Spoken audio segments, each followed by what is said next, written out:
Okay, let's try this again.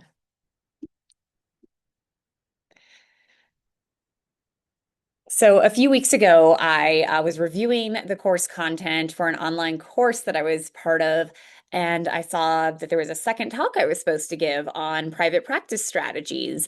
And I didn't recall that I was giving this talk, but I put some slides together, and then I found out that they were actually playing a pre-recorded version that I had done a couple years ago of the talk. So I had made these lovely slides, and I figured, why not give them for free? And that's why we're doing this talk tonight. I do have an upcoming mastermind starting, and I'll let you know about that in the beginning as well as the end too. So if you want more private practice information, that may be a way you join. But otherwise, this is just the slide deck I made for a conference that it turned out I had already made years ago and did not need to update. So, tonight we are talking about optimizing obesity care in private practice strategies for success. A little about me if we haven't met. I'm Carolyn Frankaville. I'm a family physician and obesity medicine specialist. I've been practicing obesity medicine since before it was cool and trendy. Last year, I was named the 2025 Obesity Medicine Association Clinician of the Year. I've run a family medicine clinic in the suburbs of Colorado called Green Mountain Partners for Health, and we're going into our 11th year here. I have a podcast called The Dr. Frankavilla Show where we talk about weight and health. I'm a CrossFit trainer. I use that background to create a strength training program called GLP Strong. I've authored some pillars statements. I'm on the OMA board. I just finished up as the chair for the AMA's private practice section. And I have a bunch of content on helpyourpatientsloseweight.com, which is a place where you can improve your obesity education, as well as get education on the business side of obesity medicine. And so tonight we are going to talk about the obesity medicine practice and what you might want to think about if you're starting a practice, how you might integrate it into a current practice, and what all the different ways are that an obesity practice can look. If you want more formal training with me, I do offer a mastermind program. The January one sold out, and so I had to add a second one in March. And then this is the summer session that will be starting June 24th, 2026. It includes my 14-hour course on obesity medicine. It has 4 bonus business lectures, 6 group coaching sessions that focuses on mission, mindset, and marketing. We have a group chat that you can access anytime for peer support and answers from me. And then everyone gets a one-on-one consult as part of the program. So that starts at the end of the month, and I'll tell you more about it later. With that, we will start the formal presentation. So tonight, we're going to talk about models of care that work for private practice obesity, pros and cons of those models, and think about revenue and margin if you haven't think about some of those business sides of things in an introduction to how those work and what you need to know. Here are my disclosures. So, one of the key things when thinking about private practice or really any business is that there's no one right model. And in many cases, coming up with something new and innovative is not only fun, but is a way to create a new way that serves people. So, you may have different ways of structuring the clinic, different ways of getting paid by patients, different way of delivering visits, different support services you offer, different levels of specialization. And we're going to get into all of that. But there's this balance of things that I think you're always trying to achieve with your practice, which is number one, serving your patients and serving what they need, making a clinic that works for you and works for your staff, that's a great, pleasant place to work. And finally, one that's sustainable, one that makes money and can continue to stay in business. And so we're always trying to juggle all 3 of these things. I think we see in corporate medicine that sometimes making money is overvalued, and that can negatively affect patients, or more often can negatively affect clinician experience. If we only focus on the patient experience, it's possible we won't make money, or again, we may overwork. So we really want all 3 of these things in balance, and there's lots of different ways you can get there. So this little graphic here is kind of demonstrating the spectrum along which the practice may fall. So you may have an integrated model where managing obesity is part of your family medicine practice or part of your OBGYN practice or part of your cardiology practice, or you may focus specifically on obesity medicine and only that disease state. You may do all in-person care, you may do all telehealth, or more likely in 2026, you're doing a combination of these things. You may be completely insurance-based or fee-for-service insurance-based. You may be completely cash-based, and you may intermix those models in lots of different ways. And you may just do a traditional fee for service where people pay you for each visit, whether that's cash or insurance based, or you may do a membership or some sort of more longitudinal care where people are investing in more of a long-term relationship or long-term services as opposed for each discrete visit. And again, there could be things along the spectrum here that could work for your practice. So don't get stuck inside the box. There's lots of different ways to do this. So, starting with integrating your practice into your current practice. So, whether you're a primary care physician like me, an endocrinologist, again, OBGYN, cardiology, sleep medicine, GI, really, obesity medicine could fit into a lot of other practices. You could just add on obesity services to a practice that already exists. The advantage of this is you already have a patient panel. There would be very little startup cost to adding this. You'll be adding to continuity of care for your patients, be easy to get referrals. People already know you, and you can naturally manage comorbidities that make sense for your patients. The big challenge of this is time constraints, and we're all busy enough in our primary specialty, and so it can be hard to add on more services. We may have competing priorities. I integrate obesity care with family medicine for many of my patients. And sometimes it's hard to have enough time to talk about everything I want to in terms of weight management, as well as all the other issues I can manage in family medicine that can add to workflow complexity. And it may cause some branding confusion about what it is that you really do and what you focus on in your clinic. On the opposite side, you could have just a dedicated specialty clinic focused on obesity, medical weight loss, metabolic disease, however you like to word or brand that. And in that clinic, you may only focus on obesity management. This allows things to be more streamlined, focused. It can be an easy program to develop, and it really lets you position yourself as an expert that focuses on this. This can sometimes, depending on your demographic and your location, mean that it's a little harder to market. You may have to really clarify how you stand out in the market, how you're different from these online clinics. You may need to really develop a referral network. Sometimes the scope can be unclear. You know, when are you managing obesity and when are you now managing hypertension or diabetes or a primary care issue? And there may be payer limitations if you take insurance where obesity services may not be paid for by the insurance. And so that may be a more challenging model in an insurance-based system. Thinking about brick and mortar versus telehealth. So, strictly brick and mortar in-person visits, the strength of this, you get to do a physical exam, you can do body composition testing, you can create a more strong local presence with referral networks. You can use more of a team base where you can integrate things, but having space is often one of the bigger overhead expenses for a clinic. So having all that space can be expensive. It may limit where people come from to see you because if you're only seeing them in person, most people aren't going to be willing to drive more than an hour to see someone, and some may not be willing to drive more than 10 or 15 minutes, and it can be inefficient in terms of scheduling.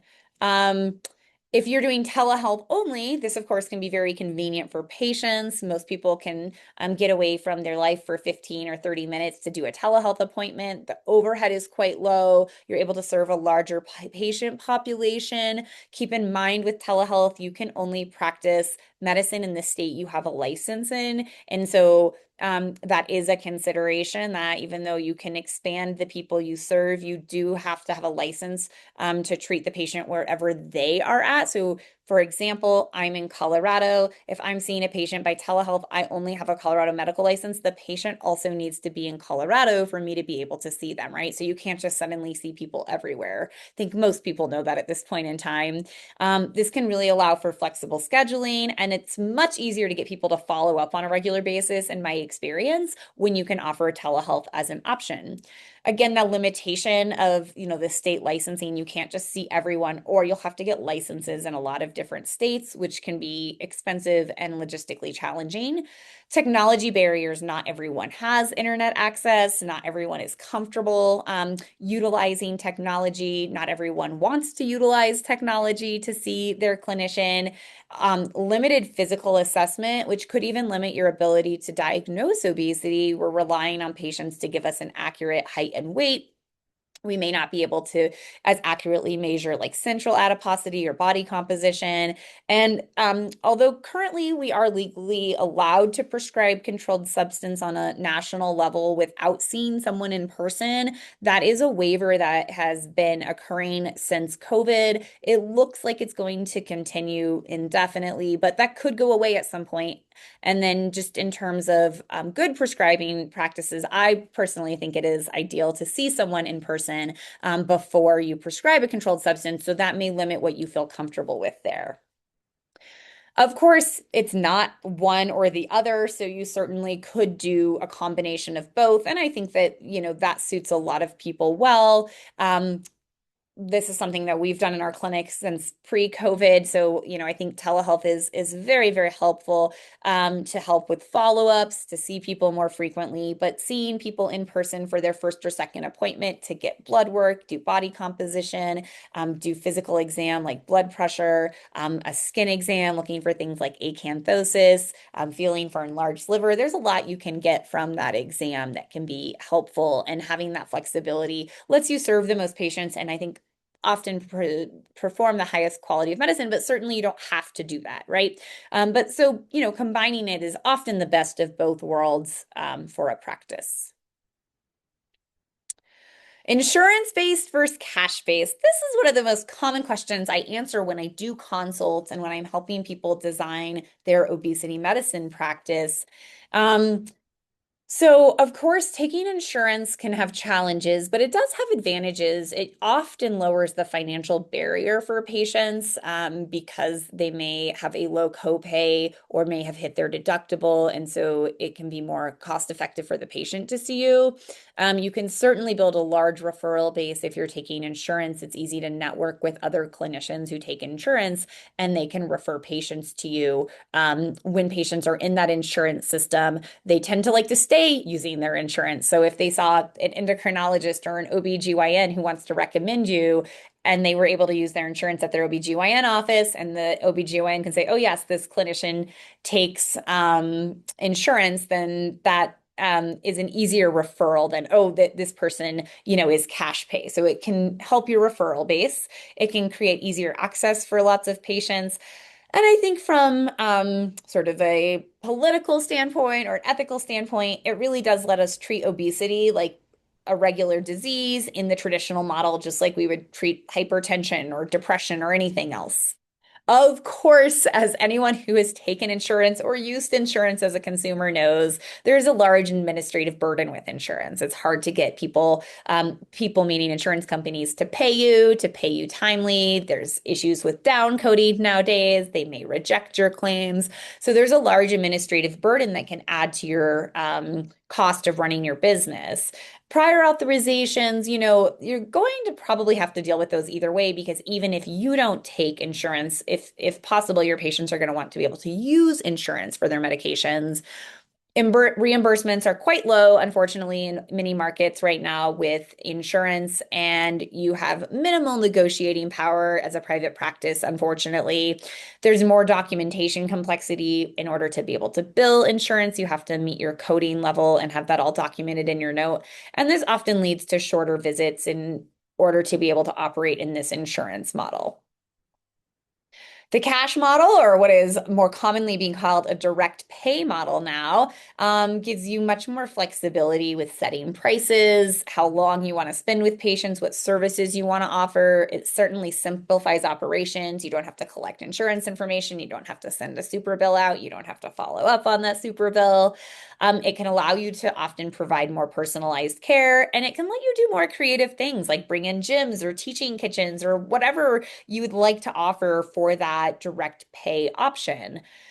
The challenges is, sometimes it can be harder for patients to see the value in that, especially now when there are other places people can go online to get medications. Marketing becomes much more important when you're taking direct pay models because, um, again, it's easier to build those referral patterns when you take insurance. You're going to have to market yourself a lot more to build a panel when you are direct pay. So that can be a higher, what we call upfront patient cost. Might have to spend more money to acquire patients. It may cost more for your patients. And there's more and more competition right now in this direct pay model, again, with all these online clinics that exist.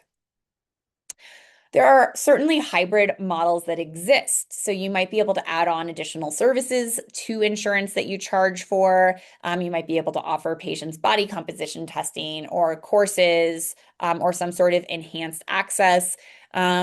These are the sort of things that I always recommend discussing with a healthcare lawyer who can make sure that you are not breaking any rules and that you are compliantly doing any sort of membership or additional charges if you are in that insurance system. When in doubt, a healthcare lawyer is your friend. I know it can be frustrating to pay for some of those lawyer fees, but there are a lot of questions that really are best suited for a lawyer or an accountant and best to pay them when you need their advice. Okay, so billing and coding, look, this could be a long talk. We're going to hit the highlights here. But if you are taking insurance, you're essentially going to code and bill just like you would in a regular outpatient environment. So you're going to use those codes 99201 to 99205 based on level of complexity or time spent with the patient. In my clinic, we tend to bill on time. And for your established patients, you're going to bill those 99211s through 99215s, again, based on level complexity or time. And you can switch between those for your patients. You're going to want to use telehealth modifiers as appropriate. Some states, many states have telehealth parity, meaning that insurance companies have to pay the same rate for a telehealth visit as an in-person, but not all have that. So that's something to be aware of with your state to know if it's worth doing that or not. You can add on additional codes. These are not all of them. These are just some ones that I use commonly in my clinic. So behavioral assessments, you can use a code called a 96127, and you can do up to 4 of these with modifiers 59 if you do more than one of them. And these are for tests like a PHQ-9, a GAD, a BED-7, Copeland that you may be doing to assess. And these get reimbursed separately from your visit most of the time. So those are nice add-ons if they're appropriate screening tests for your patients. You can also do some face-to-face behavioral counseling codes for obesity. And so what some people will do is they'll combine their regular E&M code, like a 99214 based on medical complexity, and then they'll bill for the counseling code separately with either these 99401s or 99404 for a private insurance or these G codes if it is a Medicare patient. A lot of insurances are no longer paying if you do both of those. So that is something you have to usually kind of test out with your payers and see which makes the most sense if you should, if those are worth billing for or not. And then you are also going to want to make sure that you are coding for obesity. Oftentimes, if you are co-managing other diseases, then you might want to bill the other conditions as the primary condition. That can be the cleanest, easiest way to bill, again, only if it's appropriate. So if you are managing their diabetes or their hypertension or their depression or their PCOD or any of these things, then you could bill for those potentially. When you're billing for obesity, you usually want to use one of these E codes plus this BMI Z code in order to bill for that condition. So again, some insurance plans will pay for obesity as a primary diagnosis, but some have carve-outs for weight loss or obesity, unfortunately. And so you do want to follow up on what you're getting paid for. You do want to watch for down coding, which some insurance companies are doing. And so billing, again, it can be complicated in the insurance model, but certainly it's doable and you can build a practice, I think, much more quickly if you use a traditional insurance-based billing model. However, of course, there's the trade-off of having less independence and less flexibility with what you do for patients. There are additional insurance opportunities that might make sense if you would like to take insurance or you're already taking insurance. So, chronic care management is one of these, and these are essentially um, codes that you can bill for as long as you are managing a patient with two or more chronic conditions that are going to last for more than 12 months.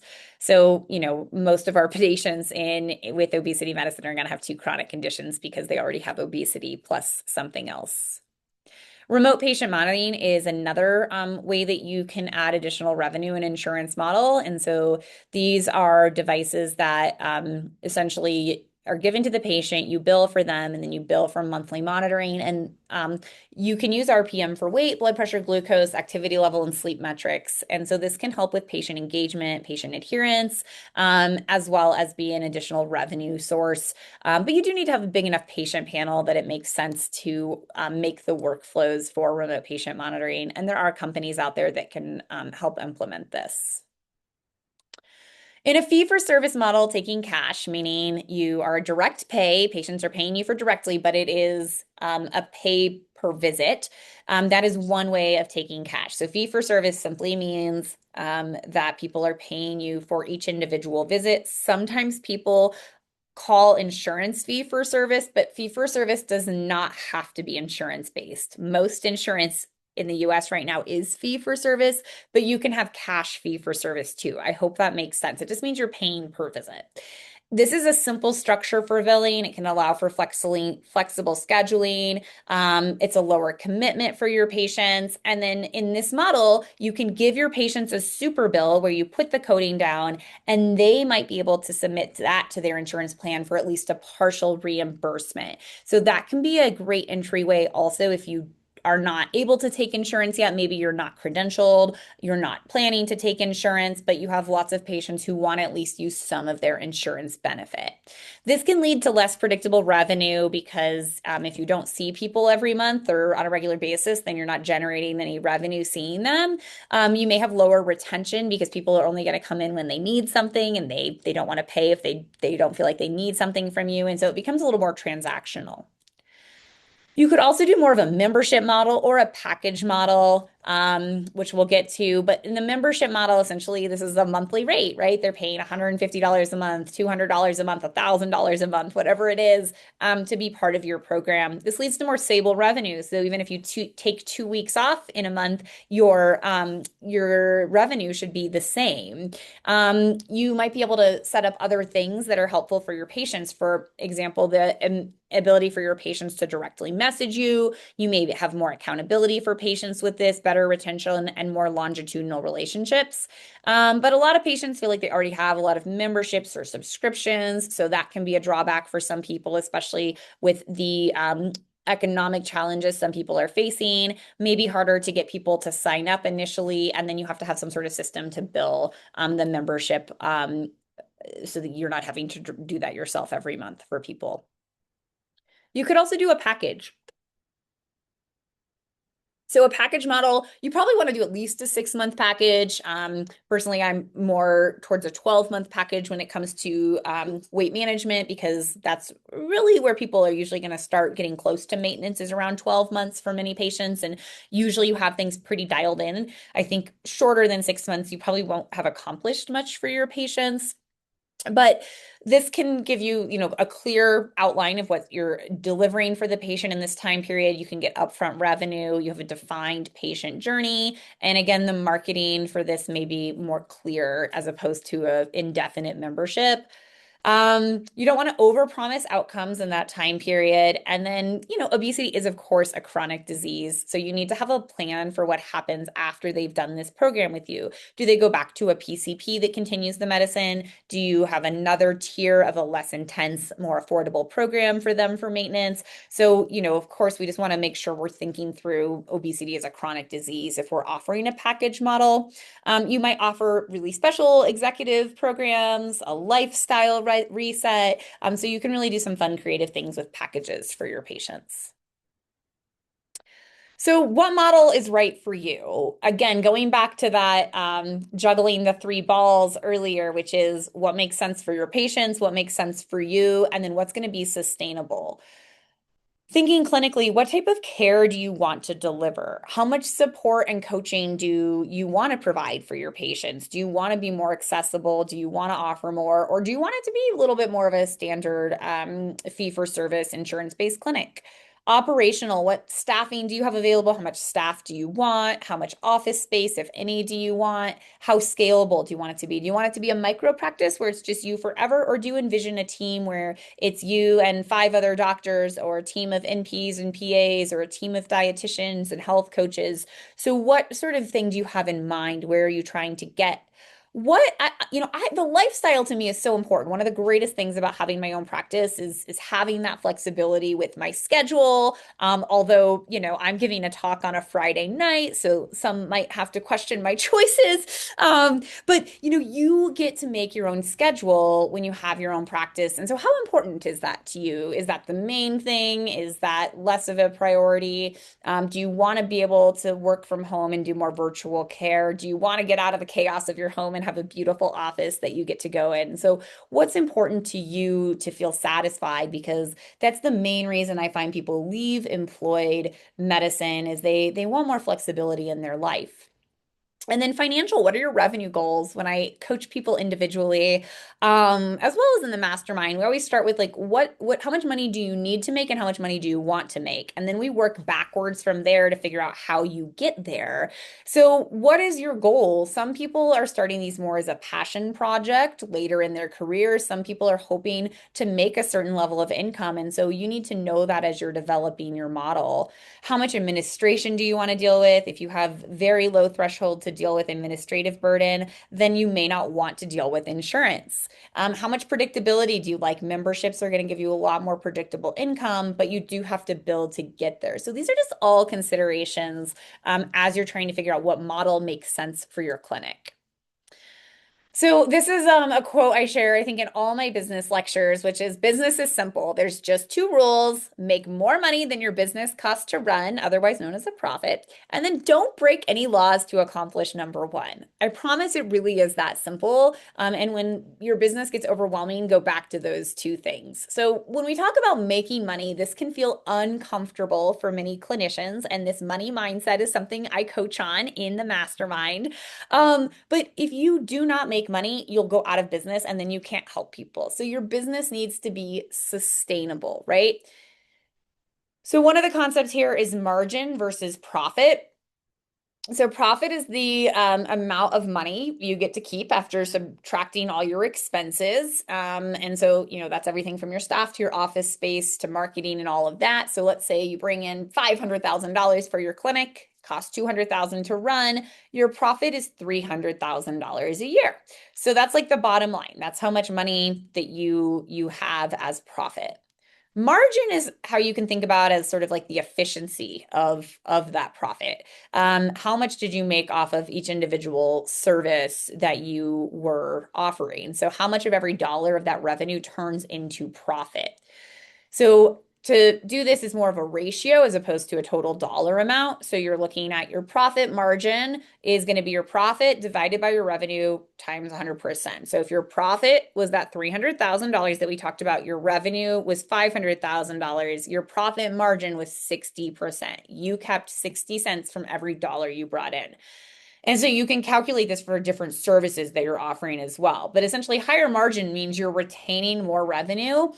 High margin has always been really important to me. I like to run a really efficient practice. I like to keep as much of that money that comes in my pocket. And so, then I don't have to see as many patients and I can just focus on doing what I enjoy doing and getting compensated for that. So margin's important to consider.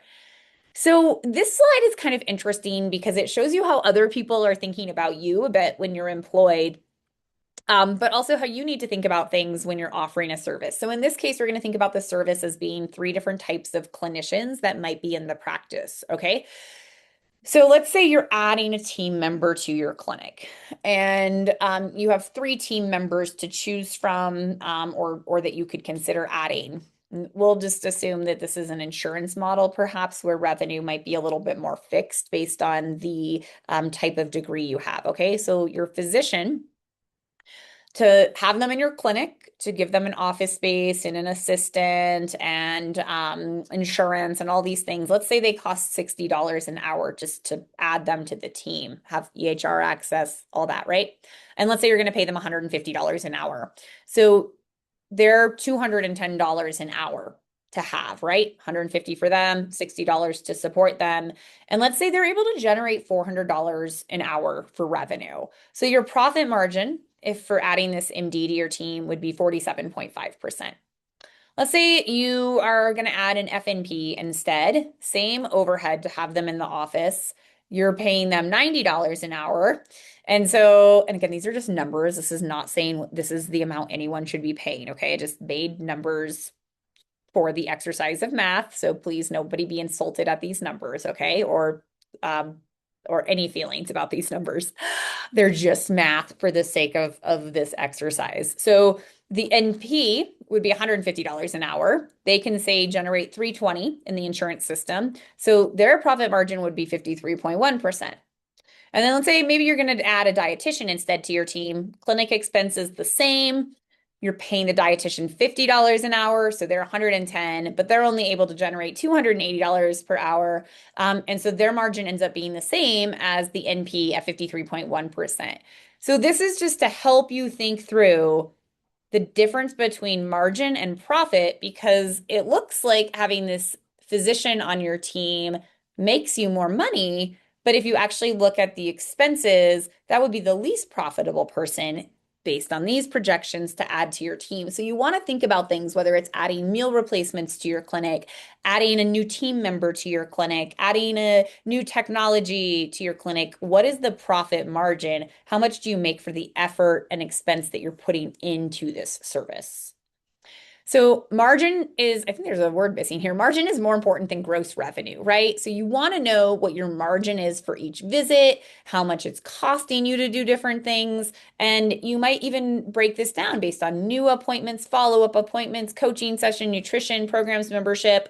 Just because you have a lot of revenue coming into your business, that does not mean that your clinic is necessarily doing well. The margin matters. How much of that, how efficient is it? Are you actually making money for all the effort that you're putting in? I got this quote from a talk I was at. Someone else said it. I couldn't find it attributed to anyone. So I might just steal it and take it as my own at some point, but I didn't make it up, but I loved it when I heard it. Don't bring emotion to a math fight. So the slide I showed you before about the margin for different theoretical team members you could add, that may create some emotion for you. But when you're running a business, you can't have that emotion. Either the business decision makes sense or it doesn't. You may really, really, really want to offer a teaching kitchen in your clinic, and you may do the math and realize you are never going to pay back that investment. Okay. That may not make sense to do. There are people who've done it. I'm sure they've made money off of it, but you may do those calculations and realize it just doesn't make sense for you. And you can't take some of these business things personally. It's just math. So, don't bring emotion to a math fight. The numbers are what they are in the business. You also don't want to depend on one revenue source. And so you may want to think about how else you can generate revenue for your clinic. So you want to take a bunch of different insurance plans. You don't want to be dependent on just one because if something changes or that employer goes out of business, then you lose a lot of patients. You may want to have additional packages you offer. We talked about chronic care management, remote patient monitoring. You could do shared medical appointments, group programs. You could be part of a drug trial. You may offer and sell things like nutrition supplements. You may sell meal replacements. You may do an educational product, do corporate wellness, do some speaking, consulting work. So all ways that you can generate additional revenue for your practice. Keep in mind, staffing is going to be one of your largest expenses. So you really want to be efficient with your staffing team. Have people double up on roles, especially as you're first starting. Virtual assistants are something I am very passionate about and have utilized heavily as my practice has grown. But you might use other team members like coaches, dietitians, and then this allows your clinicians to focus on things that physicians and Ps and PAs should really be focusing on, like the higher level comprehensive obesity care. So if you're doing work that doesn't require your license, you're probably like burning margin, right? You're spending a lot of your time, which you could be generating revenue from on things that don't make sense for you to be doing as the clinician. As we're wrapping up here, I've given you a lot of ideas. And what I want you to take from this is that you can be innovative. You can make this practice whatever you would like to make it. And so, when you have your own practice, you really can do some cool things. You might be able to add a gym or a teaching kitchen. You might be able to sell ready-made meals out of your clinic. Maybe you make an app. Maybe you partner with resources in your community to help your patients, like a gym, a food bank, a church, do walk with a doc. Maybe you add things like a stress reduction seminar, meditation, or sound baths. These are some of the things we've done in our clinic recently. The sky is the limit. And I think that's what's really fun about having your own practice is this ability to be innovative. The practice you create or the practice you maybe already have is not going to be the same practice you have in 5 years. There are going to be things that you can't predict, like pandemics or Medicare changes that may help or hurt you as you grow. The field of obesity medicine has changed a lot in the 11 years I've had my practice, and my practice has had to change to make sense for my patients and make sense for the market that we're in. So, your opportunities to be innovative are there and to constantly solve problems. And that's something we coach on in the mastermind too. How do you solve those problems? How do you do a SWOT analysis? How do you think ahead in order to have a practice that is sustainable long term and keeps making sense? So keep in mind you're trying to balance what works for your patients, what works for you, and what's sustainable and makes money and is something that can continue to exist. Okay, so wrapping up here, I'm going to give you some opportunities of how you can work with me. And if you have not put any questions into the chat, this would be your great time to do it. So launching the third mastermind for this year, these usually sell out. So I do recommend enrolling, sooner rather than later. Sometimes people try to enroll the day of, and I have to say, sorry, we're all full because I do limit this to 10 people so that I can give you my full attention so that you have time to ask questions on every live webinar that we do. When you do the mastermind, you get the 14-hour CME course. If you've already done that, email me. I'll give you a code to completely take off the full price of that from your mastermind. You get 4 additional business lectures that are pre-recorded. You get those right away. You can watch those at any time. You'll get 6 group coaching sessions where we do additional lessons on mission. So the running your business, mindset challenges, that tends to be the place people, I think, get the most growth and improvement. And then marketing. You get peer support, again, by being part of our group chat and by that support that happens at our sessions. And then I now include a one-on-one consult. Those are $4.95 normally if that's all you want to do. So that's a great value that I added to this mastermind. For the one that starts in June, we start June 24th. Our sessions will be 7:30 to 9 Eastern on the 4th Wednesday of the month, with the exception of Thanksgiving week. The investment is $2,995. Again, if you've already taken the 14-hour course, I'll subtract the full cost of that from it. And I am open for questions. Feel free to email me, but pop any questions you have in the chat, and we'll see if some have accumulated there.